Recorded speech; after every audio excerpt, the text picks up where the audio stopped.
ভাই ওয়ালাইকুম সালাম ভাই। ভালো আছেন? জি ভাই আলহামদুলিল্লাহ। আপনি তো একজন খেটে খাওয়া দিনমজুর, জি ভাই। একজন রাজমিস্ত্রি, জি ছোটখাটো একজন রাজের কন্ডাক্টর, তাই না? জি জি আপনার কাছে কেউ কি কখনো চাঁদা টাদা দাবি করছিল? করছে ভাই, কতজনে কতগুলা মানে আসে। আসে না? জি আচ্ছা আচ্ছা, আজকে থেকে আপনি আর কখনো কাউকে চাঁদা টাদা দিবেন না, এটা আপনার কাছে আমার অনুরোধ। কেননা যারা চাঁদা দাবি করে তারা আমাদের বিএনপির কেউ না।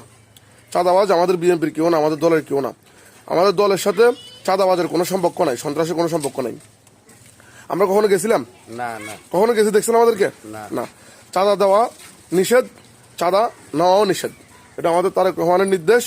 এটা আমাদের যে এমপি আছে, ৮ আসনের এমপি প্রার্থী বিজয় এমপি আলহাজ জাসাদুল্লাহ ভাইয়ের নিষেধ। চাঁদা দেওয়া যাবে না, চাঁদা নেওয়া যাবে না, চাঁদা চাওয়া যাবে না। যারা চাঁদাবাজি করেন ওরা আমাদের দলের কেউ না। যদি চাঁদা দাবি কেউ করে আমাদের সাথে যোগাযোগ করবেন, ইনশাল্লাহ। এগুলো রিপোর্ট করবেন। আমাদের দলের সিনিয়র নেতা যারা আছে ওদের দ্বারস্থ হবেন, ওদের কাছে গিয়ে রিপোর্ট দিবেন। ঠিক আছে বিএনপি কাউকে চাঁদাবাজি করতে বলে নাই, এই জিনিসটাই বলবেন, ঠিক আছে? ইনশাল্লাহ।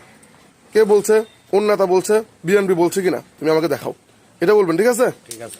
চাঁদা দেওয়া কি নিষেধ, নিষেধ। চাঁদা নেওয়া কি নিষেধ নিষেধ, বলতে পারবেন, অবশ্যই। প্রতিরোধ করতে পারবেন? হ্যাঁ ঠিক আছে, ধন্যবাদ, ভালো থাকুন ভাই। হ্যাঁ ঠিক আছে ভাইয়া।